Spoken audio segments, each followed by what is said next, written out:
Hello guys, வணக்கம் and welcome back to the film YouTube channel. நம்ம எல்லாரும் ஆவலோட எதிர்பார்த்துட்டு இருந்த அந்த சட்டப்பேரவை கூட்டம் பார்த்தீங்கன்னா இன்றைக்கி நடக்குது. இந்த சட்டப்பேரவை கூட்டத்தில் நம்ம நிதிநிலைத்துறை அமைச்சர் மரிய வில்சன் பட்ஜெட் தாக்கல் செய்ய போகிறாரு. இந்த பட்ஜெட் தாக்கலில் தமிழ்நாடுக்கு என்னென்ன நலத்திட்டங்கள் வரப்போகுது, அந்த நலத்திட்டங்களுக்கான நிதி ஒதுக்கீடு எவ்வளவு, போன ஆட்சியில் எந்தெந்த திட்டங்களுக்கு நிதி ஒதுக்கீடு பண்ணியிருந்தாங்க, அதில் எவ்வளவு ப்ராப்பராக செலவு பண்ணியிருக்காங்க, திட்டங்களுக்காக செலவு பண்ணியிருக்காங்க, தேர்தலுக்கு முன்னாடி சிஎம் விஜய் அவர்கள் கவர்ச்சிக்காக கொடுத்த வாக்குறுதிகளை பட்ஜெட்டுக்குள்ளே சேர்ப்பாங்களா அப்படின்னு சொல்லிட்டு ஒட்டுமொத்த தமிழ்நாட்டு மக்களோட எதிர்பார்ப்பு இருந்துட்டு இருந்தது. நேற்றுக்கு உதயநிதி ஸ்டாலின் அவர்கள் அரஸ்டான இருந்து இன்னைக்கு சட்டப்பேரவை கூடுது, இதில் மிகப்பெரிய கலவரம் வெடிக்க போகுது அப்படின்லாம் எல்லாருமே எதிர்பார்த்துட்டு இருந்தாங்க. நம்ம உதயநிதி ஸ்டாலின் அவர்களும் அவர் கூட இருக்க மற்ற சட்டமன்ற உறுப்பினர்களுமே இன்னைக்கு ஏதாவது சண்டை இழுத்துட்டு வெளிநடப்பு பண்ணியே ஆகணும் அப்படின்ற ஒரு நோக்கத்துக்காக தான் இன்னைக்கு வந்தாங்க.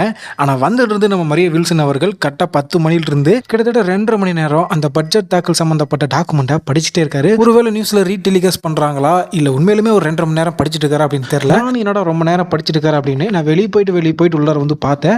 அப்படி பார்க்கும்போது என்ன ஒரு விஷயம் பார்த்தீங்கன்னா, இவர் படிச்சதுல ரொம்பவே இம்ப்ரெஸ் பண்ணிச்சு.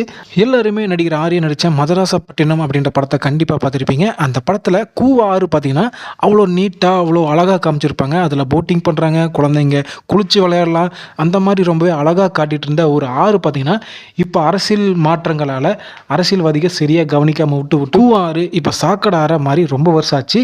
இது அதிமுக திமுக 2 கட்சிகள் மாறி மாறி வந்தாலும் இந்த கூவாத்தை கண்டுக்காமல் விட்டுட்டு இருந்தாங்க. இதில் மனித கழிவு அப்புறம் தொழிற்சாலை கழிவு எல்லாம் கலந்து ரொம்பவே மோசமான ஒரு நீர்நிலையாக மாறி கிடக்குது. இந்த மாதிரி நம்ம ஊருக்குள் இருக்க நீர்நிலையை நம்ம சரியாக பாதுகாக்காமல் இருந்ததுனால தான் நம்ம பக்கத்து மாநிலத்துக்காரங்கிட்ட தண்ணியை கொடுன்னு கெஞ்சிட்டு இருக்க வேண்டிய ஒரு நிலைமையாக இருக்குது. ஸோ இதை மறுசீரமைக்கணும் அப்படின்றதுக்காக சர்வதேச லெவலில் நிறைய டெண்டர்களை முதல்வர் விஜய் அவர்கள் போட இருக்கிறாராம். அப்படி இந்த கூவாத்தை சுதந்திர காலத்தில் இருக்கிற மாதிரி சுத்தமாக்கணும் அப்படின்னா கிட்டத்தட்ட 10-12 வருஷத்துக்கு மேலே ஆகும். ஏன்னா இதை சுத்தம் பண்ணோம்னா இதில் அவ்வளோ ஒர்க் இருக்குது, இதில் எவ்வளோ கஷ்டம் இருக்குன்னு தெரிஞ்சு சிஎம் விஜய் அவர்கள் இதை சரி பண்ணணும் அப்படின்ற முயற்சி எடுக்கிறத யோசிக்கிறதே தமிழ்நாட்டோட ஃபியூச்சருக்கு ஒரு நல்ல சைனாக பார்க்கப்படுது.